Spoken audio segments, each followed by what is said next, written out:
The Matthew Stafford trade rumors are gaining some real momentum, more momentum than I thought they would just a few days/a week ago. So I want to discuss the possibility of the Browns reaching out to the Rams, trading for Stafford, and then turning to Myles Garrett saying, look, we just got a great quarterback. Will you reconsider your trade request now? Because for a while it looked like there was no shot that Myles could change his mind, but maybe Stafford could change his mind if that's his new quarterback. Now, like I said, just a few days ago, a week and a half or so ago, I talked about this topic. So if you want more on it, I suggest you go back and watch this video after this one. But before I even started filming today, I was listening to Adam Schefter on a podcast talk about how there really seems to be some traction to the possibility of Stafford and the Rams divorcing. Now, the reason why I'm talking about this originally was because I came across an article from The Athletic where they wrote this.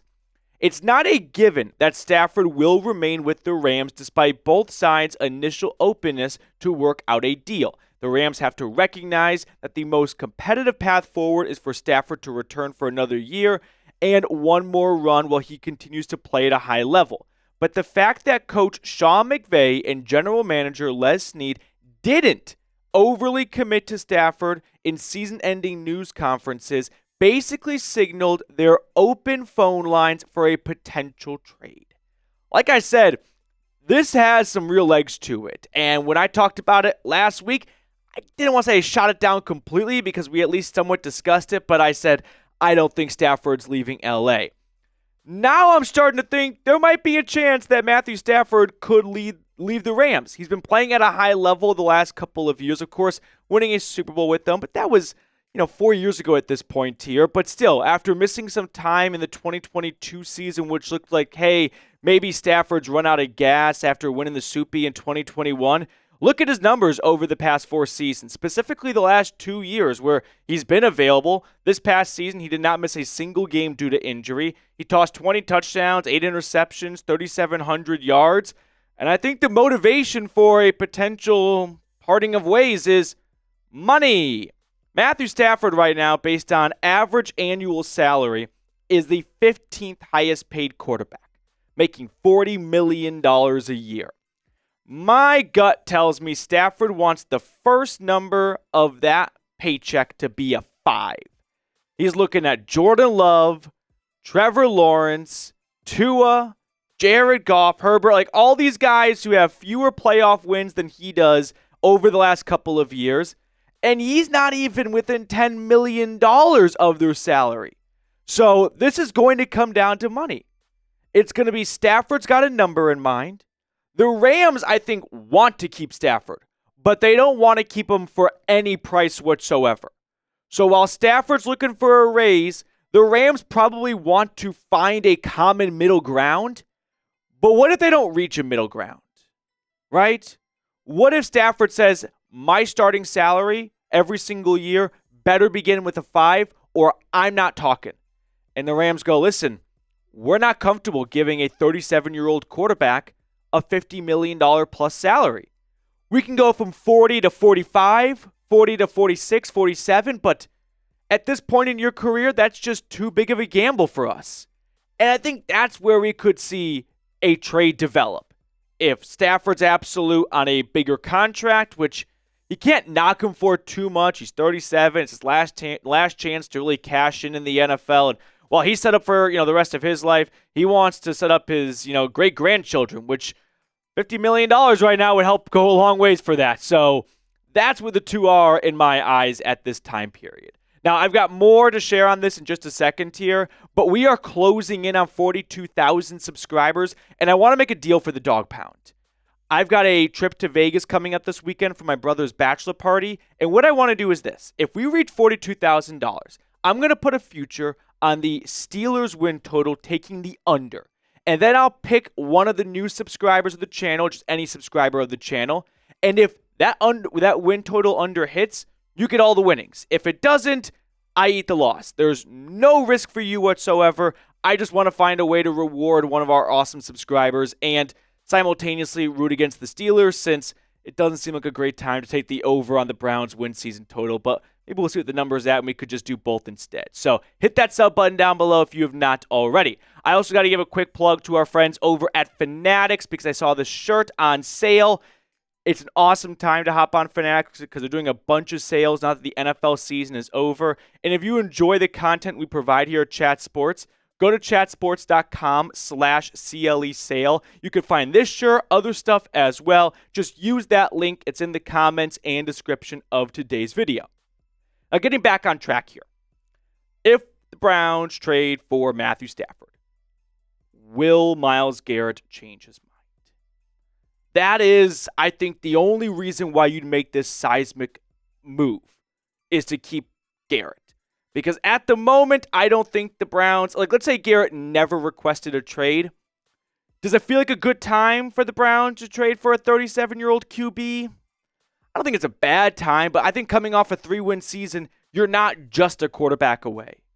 You probably have some other holes you need to address as well, and you may not get those holes filled while Stafford's still playing some good football. And now you've given up a lot of money, some good draft capital, and you weren't really as competitive as you were hoping you'd be. And 3 years from now, you find yourself still needing to fill those same holes and looking for a new quarterback. But the Browns are probably desperate to do whatever it takes to get Garrett to reconsider. And there's no better option right now, I think, than Stafford to make him reconsider.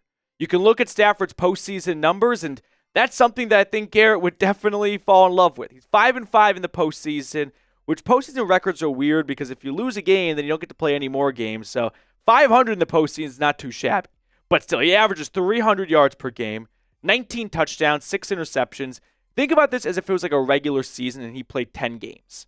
If Stafford played 10 games in the regular season and had these types of numbers, he would be, I wouldn't say like a front runner for MVP, but he'd be in the conversation with that amount of touchdowns and those few interceptions in a 10-game span while averaging 300 yards a pop.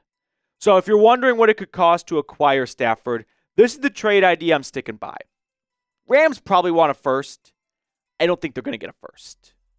When Rodgers got traded from the Packers to the Jets, they did a first-round pick swap where the Jets just fell back a few spots. The Browns and Rams are too far apart to do a first-round pick swap. So instead, LA basically gets another first-round pick, right? They get the first pick in round number 2. So you're still getting a high-quality player. You just don't get the fifth-year option with that player.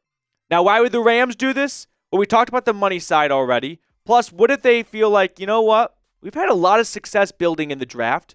Jackson Dart just seems like a Sean McVay quarterback. A lot of S's there. Seems like a Sean McVay quarterback to me.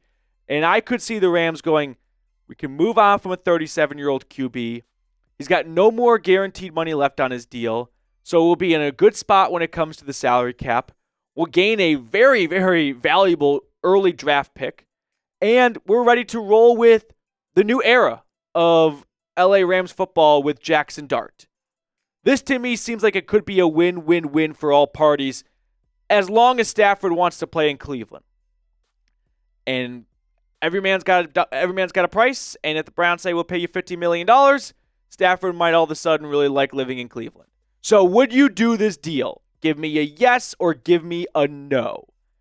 The reason why I say he might like living in Cleveland is Stafford has really embodied that LA lifestyle to me. He's from Texas. He's from Dallas.